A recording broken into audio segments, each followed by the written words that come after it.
Great Disasters and Horrors in the World's History by Alan H. Godbey. Preface. Whatever be the ideas of the public upon a glance at the title page of this work, it is not intended to pander to the morbid desire for the sensational or horrible characteristic of weak minds. This volume is not a literary morgue. Mankind is constantly astonished by reports of mishaps and disasters of manifold character, when there is seldom room for astonishment.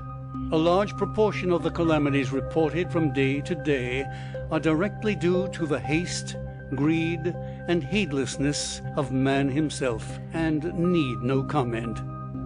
But there is a large class of disasters due solely to meteorological or geological conditions, which surpass all others in magnitude and appalling destruction. In such cases, men insist on prating about mysterious visitations, as though these occurrences were subject to the dominion of no law. To an examination of such is this book devoted. When in school, the writer was often struck by the persistence with which even the most diligent students would call upon the teachers of physics and chemistry to suspend the recitation and devote the time to illustrative experiments. Physical geography was constantly pronounced very dry because of the scarcity of opportunities for illustration. The writer has endeavored to present, in a form acceptable to the popular palate, the general principles of the storm and earthquake so far as they are understood, and numerous narratives of great disturbances have been inserted that a clearer conception of the magnitude of these agencies and their relative importance may be attained by the reader.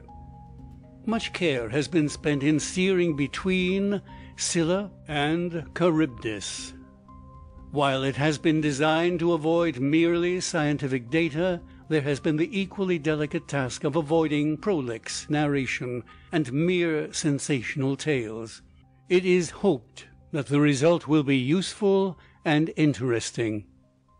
If the book shall lead the reader to higher views of the reign of inexorable law in nature, and to a profounder reverence for the author of law and his works, the labor of its compilation will not have been spent in vain. A. H. Godbey. End of preface.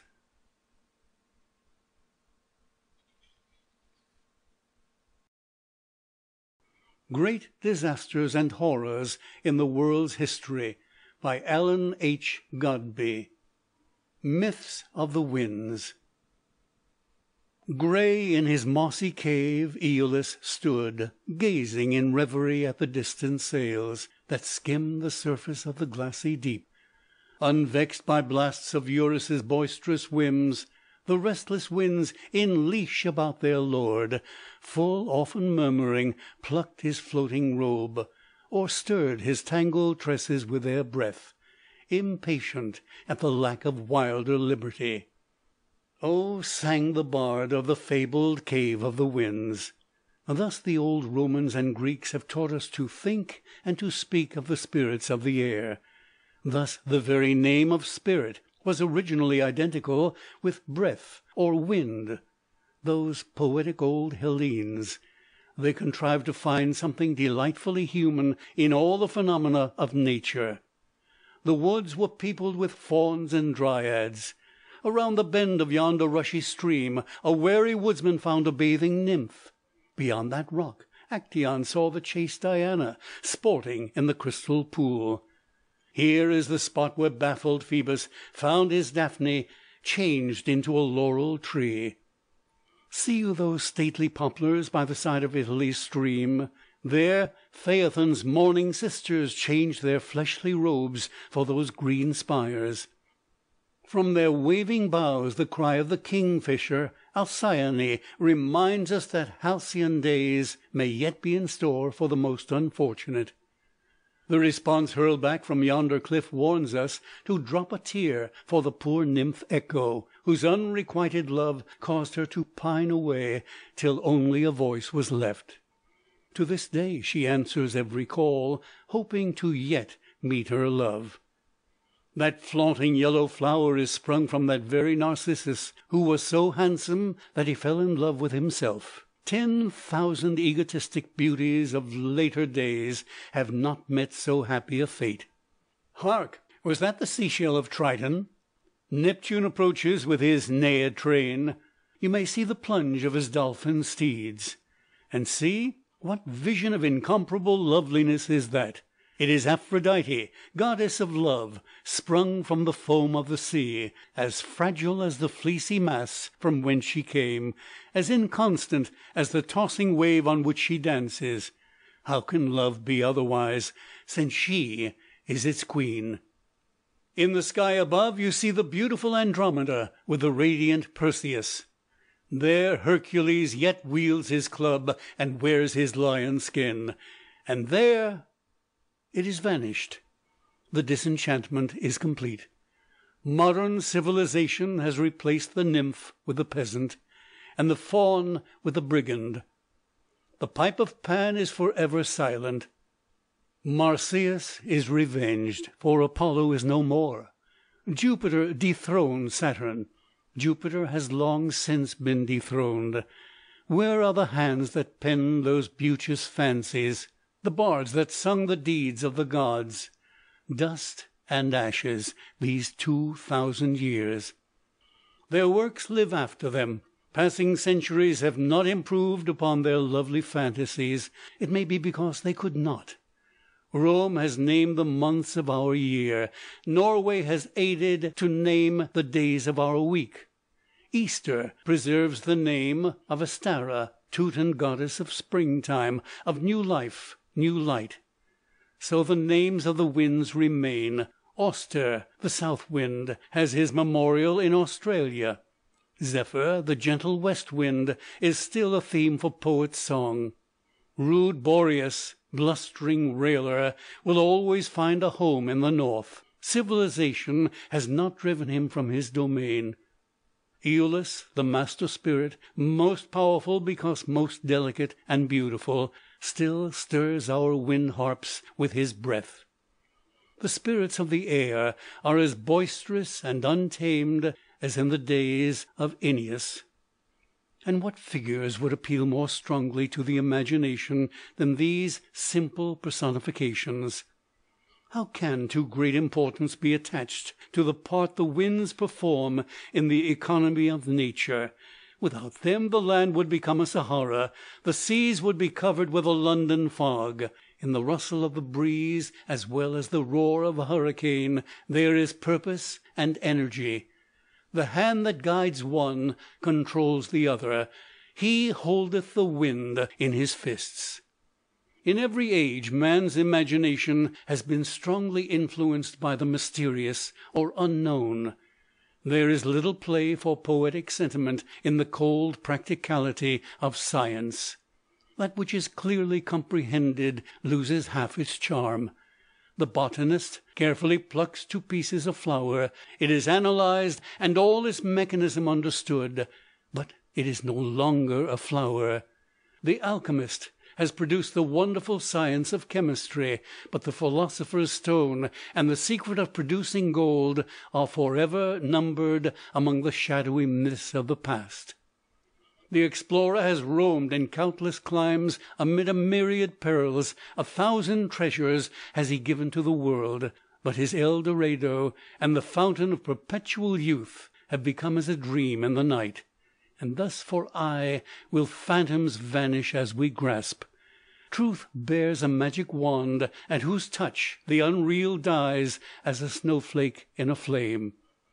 All time has borne its legends of the risen departed, whose spirits roam the earth by night.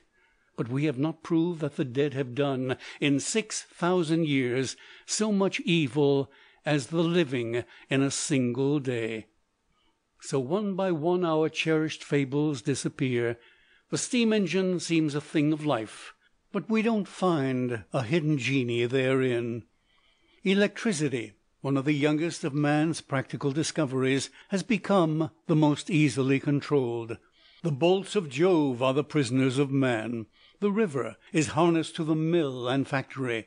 But the winds roam as free as in the day of creation, when the morning stars sang together, and all the sons of God shouted for joy. Of all the forces of nature, the wind and sea are the least beneath control of man. The command, "Subdue and have dominion," has not yet been fully obeyed. Small wonder, then, that a glamour of mysticism remains about the storm and its birth. Man finds himself in the presence of a power beyond his comprehension. Of the various elements of nature, the wind, the sea, and the storm are more than ever the realm of fancy and awe. One often wonders at many other ancient myths, but there seems nothing surprising in the Grecian fancy that the winds were the spirit slaves of Aeolus, or in the Arabian thought that storms were but the battles of wonderful genii, whose weapons were fire, water, and their own powerful breath. In the crash of thunder the Arab heard their terrible strokes.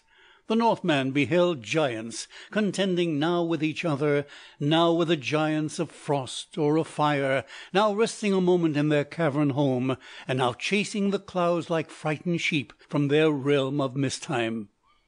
Some day all these powers would be arrayed in battle with the gods themselves, and Ragnarok, or universal chaos, would follow. God made man in his own image. Man has ever since endeavored to make all things in his own, and so have the winds become personified in every age and land.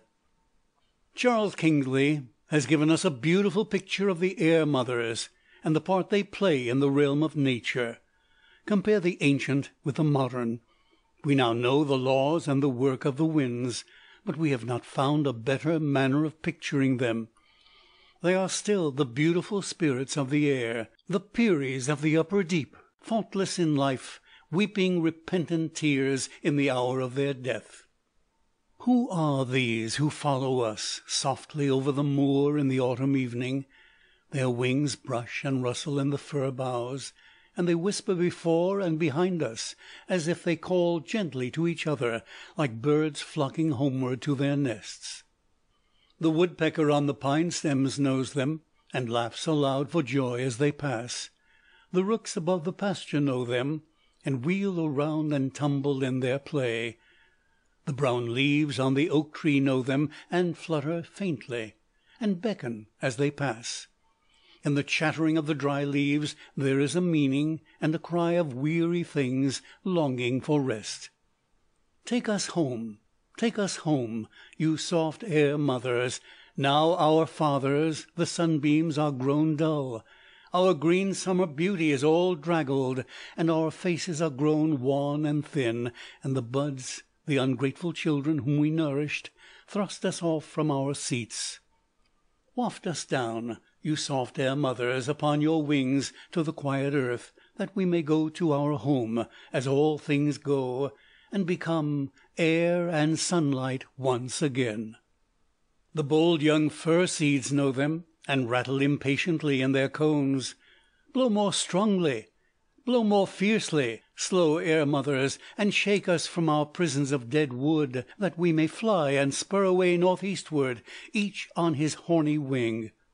We will dive like arrows through the heather, and drive our sharp beaks into the soil, and rise again as green trees toward the sunlight, and spread out lusty boughs.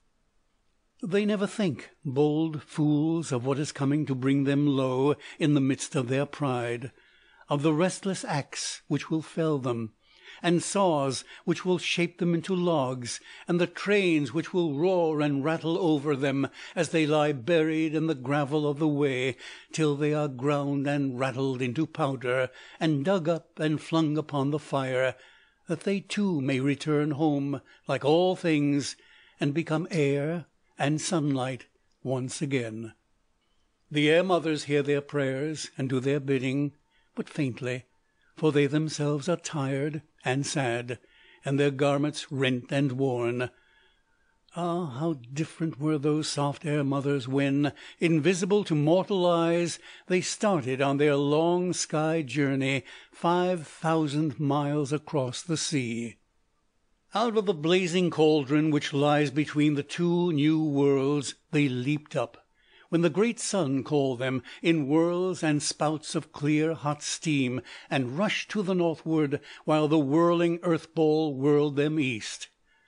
So northeastward they rushed aloft, across the gay West Indian isles, having below the glitter of the flying fish and the sidelong eyes of cruel sharks, above the cane fields and the plantain gardens and the cocoanut groves which fringed the shore, above the rocks which throbbed with earthquakes, and the peaks of old volcanoes, cinder-strewn, while far beneath the ghosts of their dead sisters hurried homeward on the northeast breeze. Wild deeds they did as they rushed onward, and struggled and fought amongst themselves, up and down and round and backward, in the fury of their blind hot youth. They tired themselves by struggling with each other, and by tearing the heavy water into waves, and their wings grew clogged with sea spray, and soaked more and more with steam. At last the sea grew cold beneath them, and their clear steam sank to mist, and they saw themselves and each other wrapped in dull rain-laden clouds. Then they drew their white cloud garments around them, and veiled themselves for very shame, and they said, "We have been wild and wayward, and alas, our pure youth is gone. But we will do one good deed yet before we die, and so we shall not have lived in vain. We will glide onward to the land, and weep there, and refresh all things with warm, soft rain, and make the grass grow, and the buds burst. We will quench the thirst of man and beast, and wash the soiled world clean." So they are wandering past us, the earth mothers, to weep the leaves into their graves, to weep the seeds into their seed beds, and to weep the soil into the plains, to get the rich earth ready for the winter, and then creep northward and die there. But will they live again, those chilled air mothers? Yes, they must live again, for all things move forever, and not even ghosts can rest. The corpses of their sisters, piling on them from above, press them onward, press them southward, toward the sun once more, across the floes and round the icebergs, weeping tears of snow and sleet, while men hate their wild, harsh voices, and shrink before their bitter breath.